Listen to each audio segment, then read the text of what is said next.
You have likely seen the famous bell curve in finance or statistics. Let us break down what a normal distribution actually means. It is often called a bell curve because of its symmetrical shape, peaking in the middle and tapering off at both ends.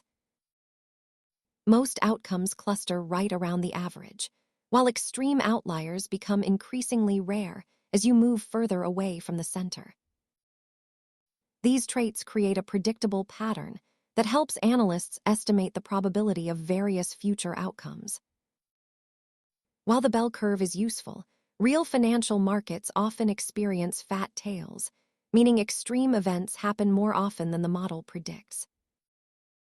This visualization shows the high frequency of average results compared to the scarcity of extreme highs or lows. Remember that while statistical models are powerful tools for analysis, they are simplifications of a much more complex reality. Understanding distributions helps you better grasp risk in your portfolio.